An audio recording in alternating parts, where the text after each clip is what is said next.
вечер и добро дојдовте во Спорт 1, вашиот редовен спортски информатор секој петок 21 часот само на 1 ТВ.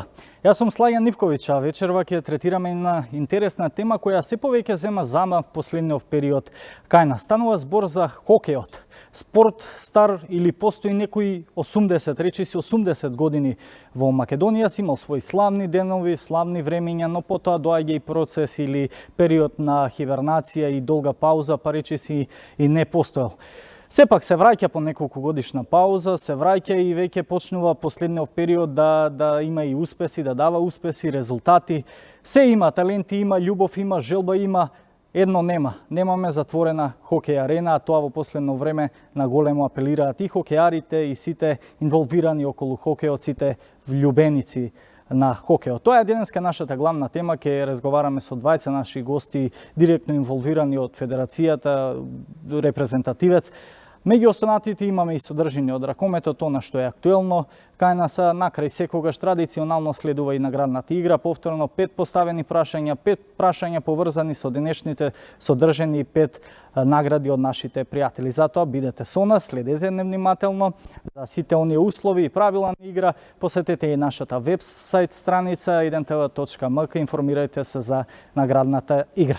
Пред да почнеме, како добра увертира, следува еден краток прилог или една кратка приказна на еден човек, еден од она најстара генерација, основач на хокејот во Македонија, вистинска скопска хокејарска или македонска хокејарска легенда, Чичко Павле, па вреди да се погледне и да се проследи неговата приказна како увертира за потоа се што следува во денешното издание на Спорт 1.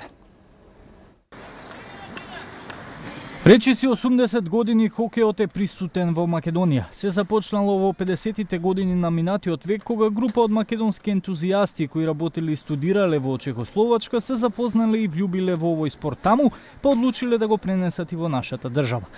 Токму еден од неколкуте основачи на хокејот во Македонија, вистинска скопска легенда кој ден денес е активен на лизгалките, Павле Головски ни ја доближи приказната за овој спорт. Чичко Павле во својата 8 деценија од животот ни раскажа за самите почетоци, за славните времења, но и за периодот на хибернација. Се собравме една група деца кои што го сакаме овој спорт. Едно 6-7 души и така почнеме. Ја викам ќе формираме едно друштво, еден хокеј клуб. И божем, на името на градот ќе го формираме. За кое време збориме, која година тоа беше? 1959 година. И се собравме едно 7 души, така претежно вака што лизгавме од социјалистичките земји кои бевме дојдени од Полска, од Чешка. И така почнеме на езерцето. Колку беше тешко на почетокот да се развие хокејот во Македонија? Многу тешко, немавме никаква опрема. Со стапои се снавоѓавме, правевме од дрвата, кршевме стапои, ги виткавме, ги правевме така провизорно многу. И постепено, 62-61 година, така бевме у Белград и Црвена звезда и Партизан не сожалија, не гледа како идеме. А бре македонци вика, дај да вам дамо нешто, неку опрему. А тие од Партизан и од Звезда беа многу фини према нас. Мислам, не гледа како тешко. И ајде ни дадоа некои опреми, нешто. Лизгалки, иначе имавме набавено од Чешка, имавме лизгалки за тоа. А каде лизгавте тука во Скопје? Лизгавме на езерцето, лизгавме и претежно имавме и она една школа во Смолетка, тука кај општината Кисела вода и таму го мрзевме езерцето, ама навечер смрди го преку дента ке се одмрзне. И многу мака имавме, тешкоти. И покрај целата борба за одржување на хокејот во Македонија, Чичко Павле не ја загубил љубовта кон овој спорт. Пренесувајќи го своето знаење на најмладите, не ја губи ниту надежта за повторување на успешните хокејарски времења. Ја мислам дека треба да се поправи, треба овие горе од владата да нешто преземат, да помогнат, ако ништо више, нешто да помогнем, а за дечина ние ќе најдиме. Како што лизгат, како се, друга полека ќе ги учиме. Сега една година, 2-3, зашто хокејот не се ствара преку ног. Хокејот треба добро да се работи со него. Најмалку 4-5 години треба да се работи со деца. Дали сега само рекреативно или сепак знаете да кажете некој совет на Им помагам на дечките, некој ризгаки се снаоѓам, им зимам, им носам од Аустрија, од Италија, нешто од Бугарија, ќе им донесиме и така ги обезбедуваме деца со улицата. Иначе многу е тешко. Нема продавница, немаме ништо, немаме најосновни работи. Да се надеваме дека во блиска иднина надлежните ќе обезбедат адекватни услови за развивање на овој спорт, бидејќи едно е сигурно: талент, љубов и желба за хокеј во Македонија постои, а за резултати е неопходно затворена хокеј арена. Така е, добро вечер и добро дојдовте повторно назад во студиото на Спорт 1. Тоа беше вистинската македонска хокејарска легенда Чичко Павле, кој се уште е активен на лизгалкин и накратко ни кажа онаа приказна како го донеле хокејот во Македонија, а сега е време да ги представиме и нашите гости. Ке кажам добро вечер за Љупчо Тануровски, моментално секретар во Федерацијата и човек кој речиси целиот свој живот го посвети на хокејот тука во Македонија. Добро вечер и за Кристијан Ташевски, наш член на хокејарскиот клуб Металург, но исто така и репрезентативец на Македонија. Добро дојдовте во Спорт 1. Добро е, најдов. Љупчо, хокеј, кога ќе спомнеме кај нас хокеј во Македонија или како спорт и репрезентација клубови, ретко кој знае и кој има нешто, да речеме, и прочитано и видено, каде се тренира, каде што се прави. Во право ли сме? Да, но кога ќе споменеме хокеј, сите викаат, каде е хокеј во Македонија. Меѓутоа, никој не го знае податокот дека оваа година, 2019 година, имаме 60 години хокеј во Македонија. Првиот клуб во Македонија е формиран 1959 година. Во 1969 година во Скопје се одржа светско првенство С дивизија, каде што учествува 6 клубови од цел свет. Своевременно голем настан и голем беше голем настан, да, спектакл беше. Игра Бугарија, Романија, Данска, Швајцарија, Југославија. Така да тоа беше настан кој Јапонија исто така беше тука. Тоа беше настан кој за целиот регион беше огромен. Меѓутоа, многумина викаат, кога хокеј во Македонија? До 80-тите години хокејот во Македонија беше на многу високо ниво. Младинската репрезентација крај на 80-тите години беше вице шампион на поранешна Југославија. Репрезентациите на 6 држави од XU, нашите беа втори, позади словенците, хрватите, србите, кои имаат многу повисока стапка на хокеј. Може да кажеме, хокејот бил рамо до рамо и со останатите по атрактивно спортови кај нас? Да, ние можеме да кажеме дека тогаш имавме два клуба, Скопје и Вардар. Во тие два клуба имавме преку 200 членови. Ги имавме пионерската, младинската и сениорската екипа. Секоја викенд ние се надпреварувавме едни против други и плюс се играше во поранешната, како беше, Јужна лига на СФРЈ, каде што играа Војводина, Спартак, Црвена звезда, Вардар и Скопје. Така, долго време немаме те слушнато за некој добар резултат, успех, се до неодамна, мислам, кога голема прашина се крена после оној турнир во Германија, во конкуренција на оние селекции кои немаат затворена хокеј арена. Како беше таму го освоивме златото? Да, значи, од почетокот на хокејот во Македонија, ова е според мене најголем успех за Македонија. Иако Металург како тим ја освои Балканската лига, беше втор во Хрватската лига на ролерки, значи тоа се стварно добри успеси, ама ова за репрезентацијата беше врвот. Значи во Германија бевме на тој турнир Development Cup, кој беше организиран од Федерацијата за држави кои немаат затворени хали. Таму учествува 4 екипи. Значи, конкуренцијата беше стварно доста јака и дури имаше изненадување како португалците што дојдоа со играчи што немаа ни право да учествуваат на тоа првенство, затоа што има без дојдени од Америка, од Швајцарија и не изненадија, Со ама богато интернационално. да, ама со желбата, со енергијата што имаше екипата, успеавме некако да ги победиме, па Покажавте дури дека не се достојни португалците дури во финалето такви ги уништивме, да кажам. Така, веднаш по тој турнир се, нели, по јавноста можевме да прочитаме онаа порака или онаа апел дека на Македонија и треба хокеј арена. Какви беа реакциите? Вака се прво да кажам, секоја чест на дечките кои заминаа тамо и го освоија златниот медал. Меѓутоа, како заминаа? Така, и тоа е многу замина важен без ниту еден дел. ден тренинг. Без ниту еден ден тренинг на мраз. Буквално замина со комбе, на пат, без со сандвичи, како што беше најавено. Меѓутоа, нема апсолутно никакви подготовки пред тој турнир. Другите Во репрезентации... тој период не ни беше подготвен Тоа теренот? беше во ноември, Така. теренот се отвара во декември. Така. Има само 2 тренинга, ако не се лажам, во јесеница.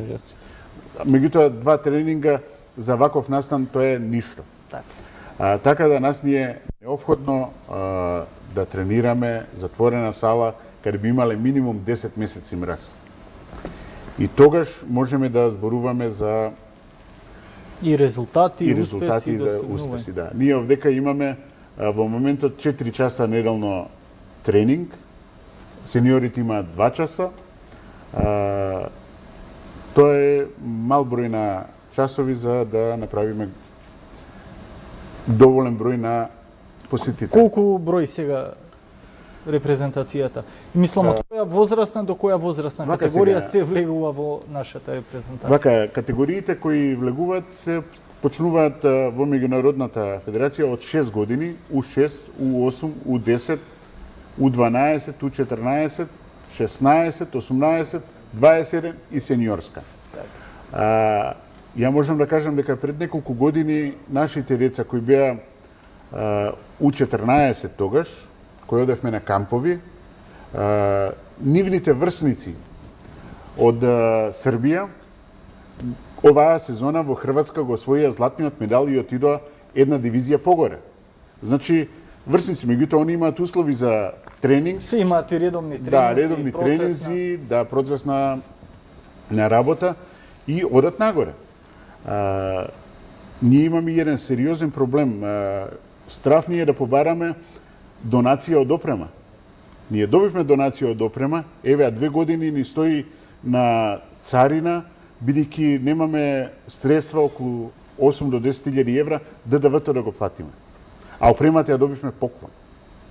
Се работи за опрема негде над 45.000 евра. Странски донатор? Странски донатори. Добивме опрема, не можеме да ја извадиме, бидејќи немаме пари да го платиме ДДВ-то. И еве, ја ни стои на царина веќе 2 година. Апелиравте за некој помош, да речем? Па, треба да се регулира тоа законот за ДДВ. Така. За да бидат федерациите ослободени. Ние сме ослободени од царина, меѓутоа не сме ослободени од ДДВ-то. И страф ни е, верувајте, страф ни е да побараме помош, донација, зашто ќе ни ги ја испратат опремата, не можеме да ја подигнеме бидејќи немаме средства. Значи, 2 години 2 седи на години ни царина. стои да на царина. А какви се реакциите од кога апелиравте за дека на Македонија неопходно и е затворена хокеј арена? Кристијан? Таа хокеј арена се бара веќе, не знам од кога почна, ја 9-10 години. Значи, успеси стварно направивме доста.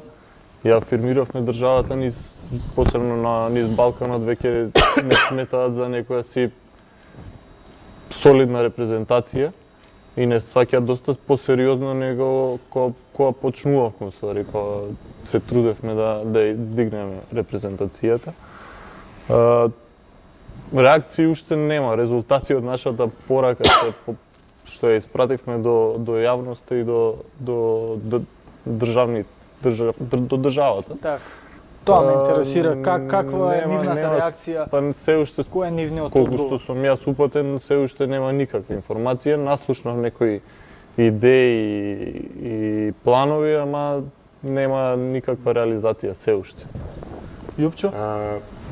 Јас со хокејот се бавам од 70-тите години на Кале и од 70-тите години нас не викаа дека до година Кале ќе биде покриена. Добро е додека има до година. Да. Од 70-тите години до денес, веќе колку години минаа, Кале се уште не е покриено и жално е што еден таков објект, направен по олимписки стандарди, го јаде забот на времето. Ние сакавме како Хокеј Федерација да тој објект ни биде доделен, да си обезбедиме инвеститор, да ставиме нова ледена плоча, да ставиме нова технологија на машини, да го покриеме и да може тамо да работиме. Бидејќи верувате дека жално е еден објект кој е направен со олимписки перформанси да пропаѓа. Мора да апелираме, ако нема друга локација, барем Калето да биде вратено на хокеарите. Така, надежта секогаш последна, нели, умира. Да. Ние подготвивме и еден краток разговор со уште еден, би рекол, од онаа постара генерација или поточно втората генерација хокеари во Македонија. Тоа е добро што Чичко Павле не е сам, има конкуренција на лизгалките и во нивните, нели, повозрастни години, како што е следниот наш соговорник. Станува збор за Томислав Атанасовски, како што кажав, Томислав е дел од онаа втора генерација на хокеари, па да ја слушнеме и неговата приказна како всушност Томи гледа на хокејот во Македонија за сите, нели, оние недостатоци. Секако, тука и неговата надеж како и љубчо, како и сите во Македонија. Па, како секоја технологија што се менуваат лизгалки, се менуваат подлоги, се менуваат луѓето, напредно е се. И сето тоа овозможува да се подобри лизгањето, да се подобри учењето, да се подобрат сите основи на лизгање. Вашето искуство го пренесувате на најмладите или сепак тука сте повеќе рекреативно? Им пренесувам знаење на малите од 3 нагоре годишна возраст, од 3 до 5, 6 до 10 годишна возраст. Еве јас вторник, четврток, сабота и недела сум тука. Повикувам родители да донесат деца, да ги учиме, да ги научиме. За кратко време се учи, тоа се не е проблем. Имаме разбирање со спортскиот центар Борис Трајковски. Хокеј клуб Вардар има основна школа за лизгање, почетно лизгање. Оние што се подобри, потоа им даваме опрема и да ги учат основите на хокејот. Кога ќе ве навратиме малку наназад низ годините, што ви оставило најголем впечаток или на што најмногу ќе се сеќавате? Па она време, златното време на хокејот во Скопје, 70-тите и крајот на 80-тите години, кога хокеј клуб Вардар, заедно со хокеј клуб Скопје, имава едно 200 хокејари во Скопје, во сите категории, почнувајќи од пионерска до сениорска. Ќе напоменам дека хокеј клуб Вардар беше еднаш вице шампион на Југославија во младинска конкуренција и еднаш бевме трети. Влеговме и во прва лига, меѓутоа, поради административни некои грешки на нашата управа, не невозможи да бидеме прваци на втора лига. Ние се напредуваме во втора лига, за да играме во прва лига. И место нас влезе Војводина. Многу работи ќе се променат откако ќе добиеме затворена сала, еве. Многу ќе се променат и хокејот ќе биде најпопуларен спорт во Скопје. Ќе имаме, јас гарантирам дека имаме најмалку 200 дечиња за првиот месец што ќе сакаат да играат. А тоа го нема ни еден спорт. Ни едно дете што дошло до сега не рекла и не сака да доаѓам повеќе. Сите доаѓаат и остануваат. Така, тоа беше Томислав Атанасовски, исто така долг влюбеник и еден од луѓето кои целиот свој живот го посветија буквално на хокејот. Кристијан, какви се сега условите во единственото наше, нели, лизгалиште Борис Трајковски? Колку е квалитетен мразот? Значи, мразот не може да се споредува со ниедна затворена сала кај што јас сум играл. Значи, Словенија, Германија, па и Бугарија, па може да се каже и Србија имаат мраз, значи, не знам, стакло, да не кажам. Овој нашиот е добро, за услови надвор е доколку го одржаваат како што треба од Борис, ќе биде Пристоен. пристоен. за тренинг. Значи може да се тренира, но сепак условите се тие какви што ги имаме. Тренинзите се со некој вид бариери. Термини имаме многу малку според мене. Али тоа е резултат на тоа што имаме едно отворено игралиште кај што највеќе се базираат на слободно лизгање наместо да ги развиваат. Колку временски сме активни? Од кога до кога е процесот или времето кога активно се занимавате и тренирате со хокејот? Значи лет во Скопје имаме од средината на ноември, почетокот на декември до крајот на март, почетокот на април. Значи 3-4 месеци. 5 декември до 20 март обично се во зависност од надворешните услови, тоа е времето. Ако се стопли порано, ќе се стопи и мраз. Љупче, вака гледано, колку сме далеку или колку сме блиску до нашите соседи? Каде е тука кога би се споредиле? Колку сме? Кај нас е голем проблем, бидејќи ние имавме скоро 20 на години пауза. Подавањето на кале на концесија, замреа клубовите, замреа активностите за хокејот и ние тука изгубивме преку 20 генерации. И направена една голема дупка за подмладок. Да. Сега наша основна цел е со неколку проекти кои ги работиме да прво ја направиме базата, да работиме со децата кои ги гледаме на екранот од 8 години нагоре, макар што ние во школата за лизгање ги зимаме децата и од 5 години нагоре. Од 5 до 6 години, 7 години они учат лизгање, потоа ги префрламе во школата за хокеј. Најбитна работа е да направиме голема бројка на дечиња до 14 години, кои потоа ќе бидат базата на нашите клубови, на нашите репрезентации, кои реално 7 до 8 години нас ни е потребно да направиме наша база на играчи. А моментално каков е интересот? Имаме еве како што гледате на тренинзите, веќе се јавуваат дечиња, доаѓаат, се зголемува бројката. Проблем е сепак опремата, друго е без опрема, друго е со опрема.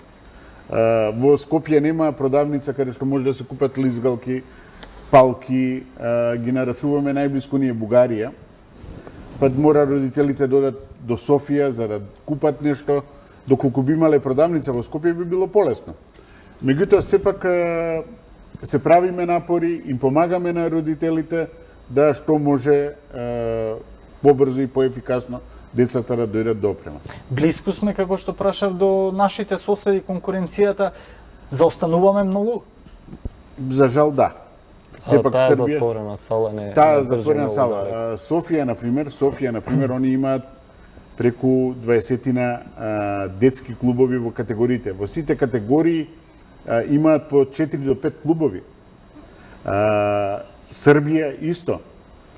Спартак од Суботица имаат исто, они се на север горе, меѓутоа блиску им е Маđарска, во Маđарска одат на затворени тренинзи сали, меѓутоа они работат исто, имаат сите U8, U10, U12, U14, по 20 дечиња во група имаат.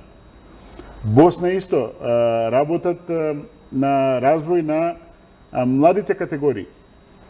А потоа ќе си дојде и репрезентација и сениори и све. Кристијан, кај нас колку... Битно ние да ја направиме базата. Така, колку клубови броиме сега активно? Значи, Македонската лига има 4 клубови. Од веќе 5 години уназад се одржува во Борис Трајковски. Металург, Вардар, Фаворит, Кико и Не, во моментот се сменети се клубовите. Идеме Металург, Вардар, Скопје, Работнички и Илинден. Меѓутоа активни се. Мислам, имаме официјално активна лига, шампионат? Да, во лигата ќе играат, планираме во февруари-март да биде изиграна нашата лига. Ќе учествуваат Вардар, Металург, Работнички и Скопје. Така, спомена проекти дека се работи за развој на хокејот во Македонија.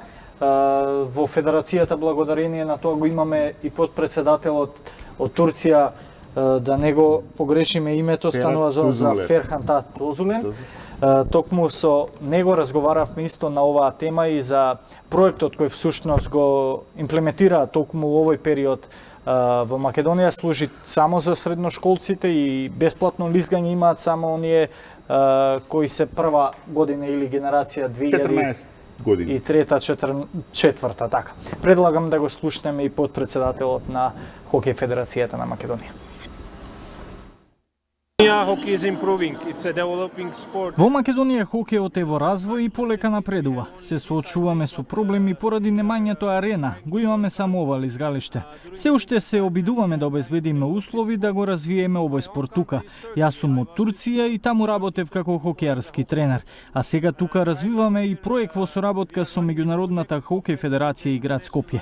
Исто така ги тренирам помладите спортисти и младите тренери за хокеј тука во Македонија.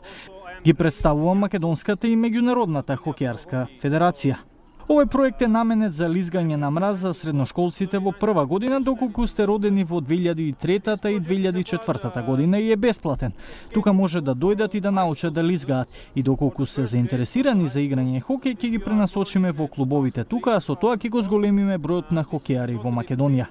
Со Македонската хокејарска федерација соработувам веќе 4 години, но проектот стартуваше во декември минатата година, а ќе го затвориме во март, до кога ќе ни биде достапно ова лизгалиште. Потоа ќе продолжиме со хокеј на ролери, а тоа значи ќе имаме многу настани по лизгање. Actually, I work for the Macedonian Ice Hockey Federation. Така ова беше Ферат Тозлен од Турција, кој директно е инволвиран и во нашата хокејарска репрезентација, работи на проекти, всушност е и тренер. Дава ли плод овој проект? Да, овој проект очекуваме да даде плод, бидејќи таргетна цел ни се U14 учениците и затоа се земени учениците од прва година од средните училишта. Како пилот проект за оваа година и со оглед на термините на ВИП арената Борис Трајковски што ги имаме, се работи со 4 гимназии од општина Карпош. Меѓутоа планот е во соработка со град Скопје да овој проект го прошириме на сите гимназии и средни училишта во градот. Тенденција ни е да се направат клубови средношколски, кои во иднина ќе направиме и средношколска лига во хокеј. Така да тие клубови утре ќе може да се надпреваруваат меѓу себе. И тие клубови ќе бидат подлогата на сениорските клубови и на репрезентацијата во Македонија. Така да овој проект кој го имаме со средните училишта и град Скопје ни е основа за базата на играчи во Македонија. Кристијан, доколку ваков проект би имал во твоето време, мислиш дека нешто би се променило сега после 10 години? Па сигурно.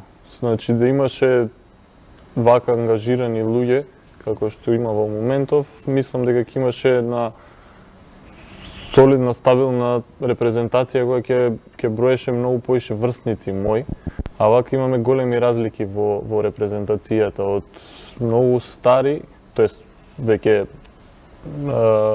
луѓе што веќе привршуваат со кариерата, па имаме некоја средна граница како што сум јас, па имаме мали, значи ги немаме сите категории за да може да бидеме поактивни на други турнири и првенства. Затоа според мене најдобро е и сакам да е така да се фокусираме и јас и другите колку можеме на младите, како што кажа Љупчо, на тие U14, па да изградиме стабилен столб на репрезентацијата кога ќе подпораснат, па да си веќе да има за сите генерации посебно. Јас би ви кажал, само би се надоврзал на Кристијан, на неговите почетоци.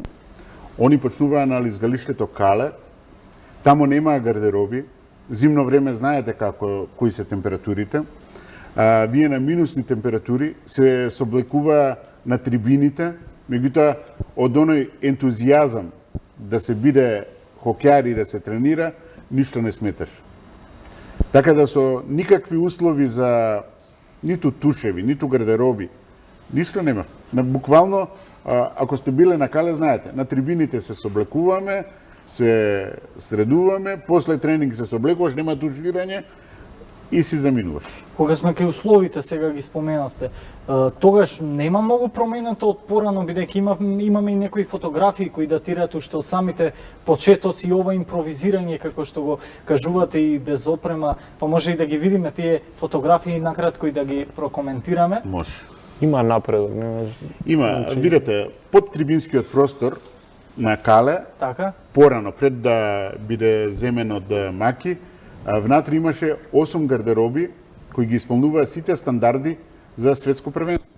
Значи, ние како клубови сите си имавме своји гардероби и тамо немавме проблеми. На тренинг одевме буквално со рацете во џеп, опремата ни стоеше во наша гардероба и навечер доаѓаш на тренинг, после тренинг имаш тушеви, кабинер си имавме, чајни вареа и така да... Тогаш гледано по таа некоја паралела, кога тогаш ни беа достапни такви услови, денеска не треба да се прашуваме тогаш и за затворени арени и слично. Борис Трајковски, колку што можат, они ни овозможуваат. Меѓутоа, спортската сала е правена за спортови кои не бараат голем простор.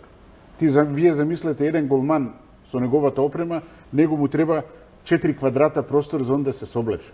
Така. А додека, например, во тој простор ќе се соблечат 4 ракометари или 5.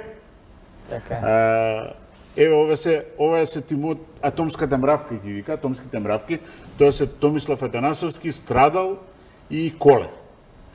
Они беа Атомската навала ги вика.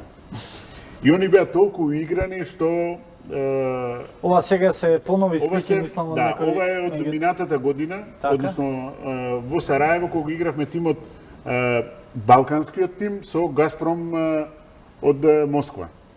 Во Звездите тимот на на Газпром, да, звездите на Балканот со звездите од Москва. Меѓутоа, за разлика звездите од Москва беа поранешни НХЛ играчи, КХЛ играчи, носители на олимписко злато, на светски првенства.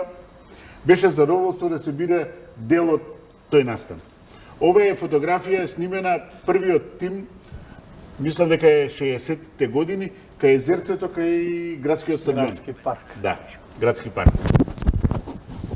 Тоа е првата генерација. Павле, Трчевски Томе, Трчевски Трајко, Митко, Трпковски Ѓорги, Бошко Атанасовски, Самуиловски Душко. Тоа се таа Славни имиња славни имиња кои се заслужни за хокеот во Македонија. Ова е тимот на Балканот, каде што настапуваа нашите ветерани Ѓорги Грчевски и Ристо Аиновски. Понатаму може да ги видиме и нив на следна фотографија. Тоа се за тимот на Москва играше и Медведев, вториот човек на Газпром. Така. Да. Добро, од сите овие славни имиња, сега имавме можност да разговараме со двајца, има уште неколку активни вака со? Активни се што играат Грчевски Ѓорги и Ристо Аиновски. Меѓутоа, тука се и Емил Белев, Бранко Тодоровски. Секој е чест за постарите, затоа што се трудат и... Се трудат колку што можат. Ние сме веќе сите тие генерација над 50 години, што веќе Ирка Грчевски Ирка 64 години веќе. Тренер на репрезентацијата. Меѓутоа, Колку се толку уште игра. сепак љубовта е присутна кај Да. сите од таа генерација. Кристијан, може ли да се надеваме на некој нов трофеј во блиски иднина и повторно злато Па да не направи Македонија горда да е овој Боже, не спорт? знам. Значи, екипа имаме, хемија во екипата имаме. Ни требаат малку поголеми, подобри услови, една затворена сала и јас мислам лично дека ќе има стварно големи успеси и дека ќе биде голема афирмација на државата. Каде е сега фокус? Јас би се навратил на една друга работа. Кога почнавме со хокеот првата сезона која игравме во Балканската лига, кога ќе дојдевме, викавме добре, малку изгубивме. Мислам, со втората сезона кога отидовме, веќе беше нерешено и по некоја утакмица добивавме. Третата сезона веќе го освоивме трофејот на Балканската лига. Значи, хокејот кај нас оди напред. Така да целта ни е да веќе не се задоволуваме со добри сме, само да учествуваме, туку и да одиме напред и да освојуваме награди. Така, се надевам апелот и пораката за затворена хала или хокеј арена ќе биде слушната и ќе се реализира. Резултатите присутни се, ќе бидат, како што кажавте, уште поголеми. Што да очекуваме сега следно? Па следно во текот на февруари и март месец очекуваме да го одржиме државното првенство, кој ќе се одигра на ВИП арената Борис Трајковски. Следен проект ни е проектот Еразмус кој го работиме по ранешните југословенски републики. И целта на тој проект е развој на хокејот на балканскиве простори и заживување на екс-Ю лигата. Реално, освен Србија, Хрватска и Словенија, Босна и Македонија немаат доволен број на клубови со кои би можеле самостојна лига да прават. Ние сме неопходно да се вклучиме во таква регионална лига со два клуба, каде што би можеле да играме непречено. Со овој проект сега што е развој на хокејот на Балканот, се надевам дека ќе заживее таа интернационална хокеј лига Балканска, која ќе биде по стандардите на поранешната Ю лига, каде што ќе се преваруваат тимови од Словенија, Хрватска, Босна, Србија и Македонија. Планирано е сега во средина на февруари ќе имаме еден од првите состаноци, да бидеме поделени за намалување на трошоците на две дивизии, Србија, Македонија, евентуално Босна, и Словенија и Хрватска. Потоа победниците од тие дивизии ќе одат во се вкрсуваат како плей-оф. За да ги намалим, нас реално најблисок и најекономски исплатлив партнер ни е Софија. До Софија имаме 200 километри, за неколку часа сме до тамо. За разлика од Загреб, каде патувавме за инлайнот, патувавме по 10 часа, од кола одиш на надпревар, спиеш следниот ден надпревар и се враќаш назад. Го споменавте инлайнот. Кристијан, каков интересот за хокеј на ролери? Значи, интерес, мислам дека дури поише од хокејот на мраз ки има, иако за мене хокејот на мраз е незаменлив. Значи е многу побрз, подинамичен, поагресивен, поинтересен и за око и за играње. Хокејот на ролери е малку поспор, нема контакт, подруги правила, ама за наши услови, за една јужна држава, мислам дека многу побрзо може да напредне отколку хокејот на мраз. Активен е кај нас хокејот на ролери? Кај нас е хокејот на ролери активен. Таму се по-либерални условите за играње, нема потреба од затворена дворана за учество на светско првенство. Ние ги игравме мината квалификациите исто во игравме неколку пати квалификации за хокеј на ролери за светско првенство. Како што кажа Љупчо, пред тоа се задоволувавме со супер учествувавме, а веќе после 3 циклуси квалификации ние успеавме да бидеме трети од 8 држави, тоа во страшно добра конкуренција. Ги победивме Бугарија, ги победивме Србија и тоа многу лесно. Изгубивме со Австрија за жал. Можевме да победиме, ама не успеавме и тука сопревме. Од тогаш немавме услови за немаше одржување на квалификации. Ама се надевам дека во иднина ќе успееме и на тоа светско првенство се пласираме, па да видиме што можеме на светско првенство. За крај би сакал да ве прашам уште за, бидејќи апелираме нон-стоп, пораката е дека сакаме затворена хокеј арена. Имате конкретен план поднесено за каде би можеле имаме идејни проекти, имаме две алтернативни локации во Скопје. Имаме потенцијален инвеститор кој би се нафатил да инвестира. Да, тоа рече се 80% од работата завршена да ни се обезбеди локација за арената. со што би почнале веќе на вистина здраво да го тренираме хокејот. И да зборуваме за поголеми успеси. Учествува во трета дивизија, втора, па и понагоре. Така, тука ќе ви се заблагодарам за вашето гостување. Се надевам дека сите овие пораки еден ден ќе станат реалност. Ќе добиеме затворена хокеј арена, резултатите ќе си дојдат по неа, бидејќи сега се присутни, така да благодарам, остануваме на желбите и моментално напорно, нели, да се работи, да се третира хокејот, да се развива, па еден ден се надевам ќе ни се исплати сето тоа. Се надеваме. Така, почитувани, ние веднаш се враќаме со останатите содржани по краткиот джингл.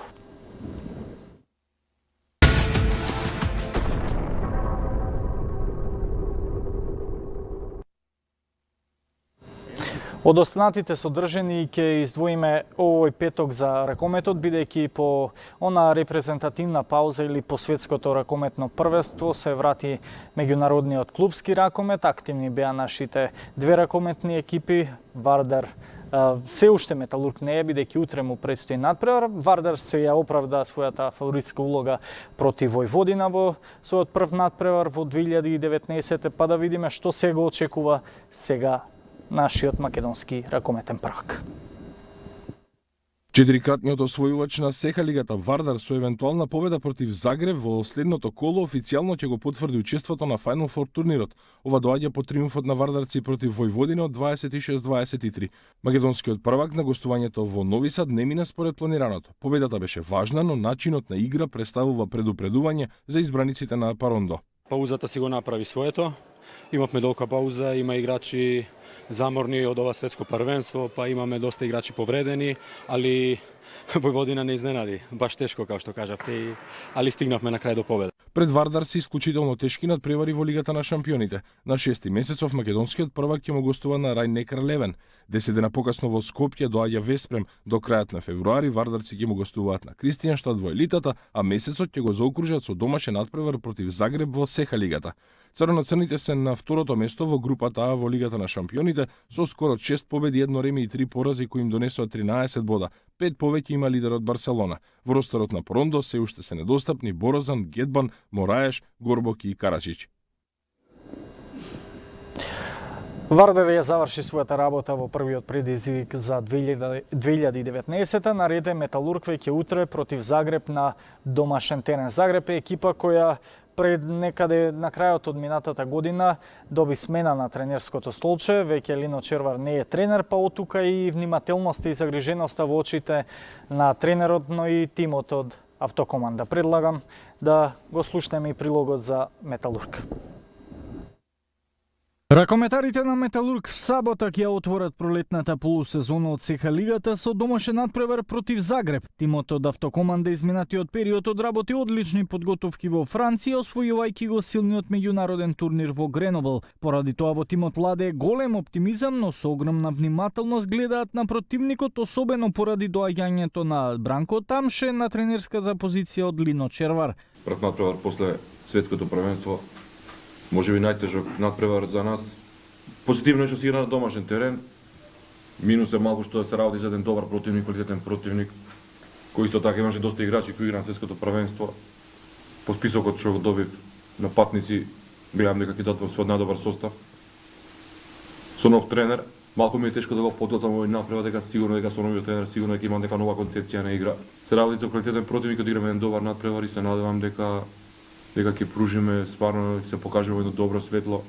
Еден од играчите кои треба да придонесе во одбраната е србинот Михајло Младеновиќ. Според него важна е нетрпеливоста и дисциплината во игра. Се работи за една многу поискусна екипа и мислим да мора да се игра дисциплинирано, да се игра да нема избрзани шутеви, избрзане акcije, да се игра стрпливо и ако се така одигра ќе биде многу подобро и резултатот ќе биде негде како што приличи. Сепак хендикеп за Металург е се уште некомплетираниот состав. Хрватскиот пивот Миличевиќ поради повреда на работа најверојатно нема да игра се до крајот на сезоната, под знак прашалник е и Шпенде кој се уште се жали на старата повреда.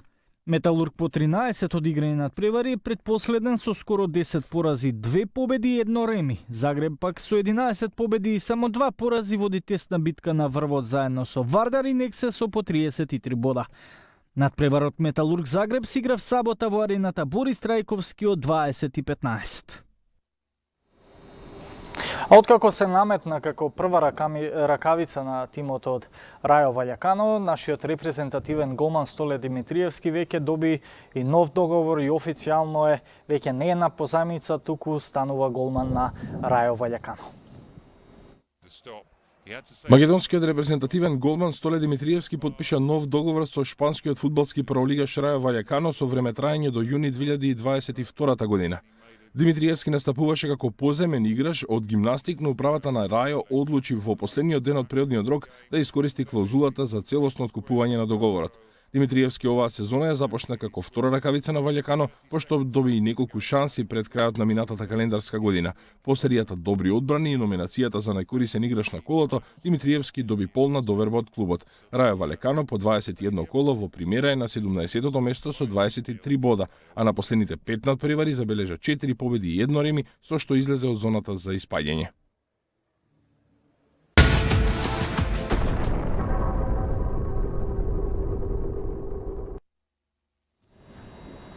Тоа беше последната спортска содржина, сега следуваат награди за сите оние верни гледачи на Спорт 1 на 1 ТВ. Доаѓа време кога ќе се тестира вашето знаење, а за истото ќе добиете и награди. Па доколку имаме гледач на линија, предлагам да го вклучиме веднаш. Здраво, Фаѓан. Здраво, добро вечер. Добро вечер. Со кого разговараме? Марика. Кажете ми дали вие редовно вечерва не следевте и... Па јас мислам дека редовно и вајда нешто сум запамтила. Так, атрактивна беше темата вечерва?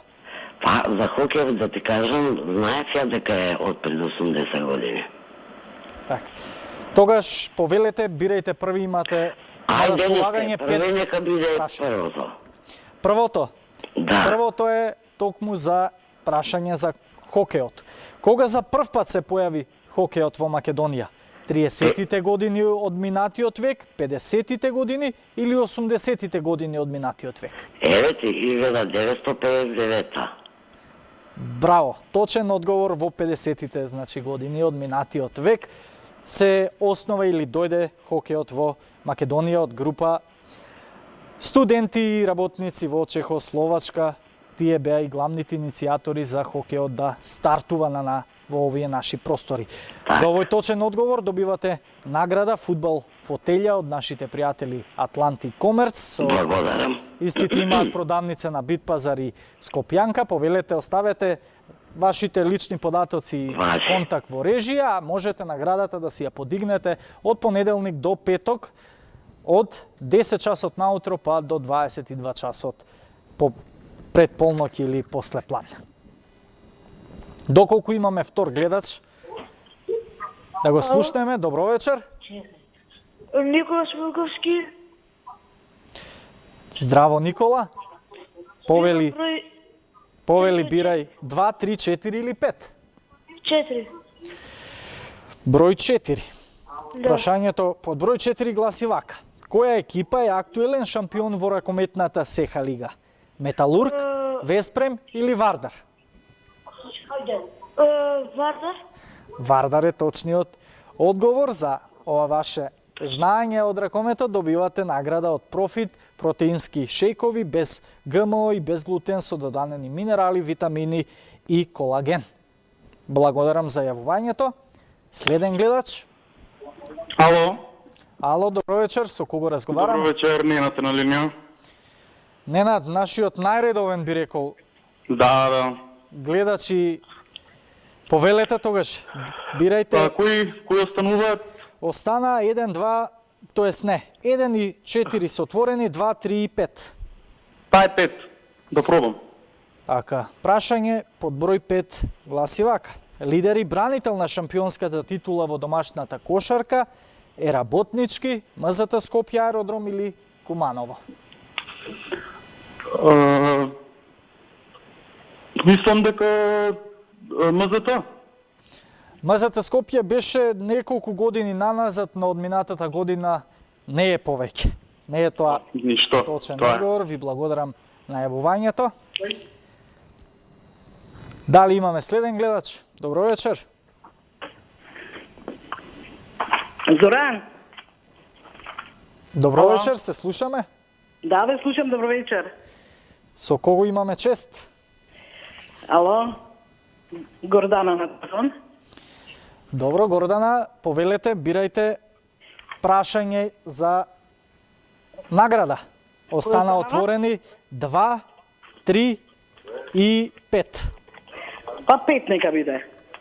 Така, лидер и бранител на шампионската титула во домашната кошарка е Работнички, МЗТ Скопје или Куманово. На шампионската титула во домашна кошарка. Лидерно и бранител на шампионската титула во домашна кошарка. И лидер е моментално на табелата и ја брани од минатата година освоена титула. По долго време. Долго време. Мислам дека е... Еве мала помош, бидејќи претходно беше поставено истото прашање и кажа МЗТ не е, МЗТ беше неколку години не е, поред. Значи... Останува Работнички или Куманово? Куманова. Немате среќа. Ова прашање најверојатно ќе чека на следниот јавувач. Благодарам. Добро вечер. Ало, Добро вечер, со кого разговараме? за поле број 4. Повелете, бирајте прашање. 2, 3 2 или 5. Под број 2.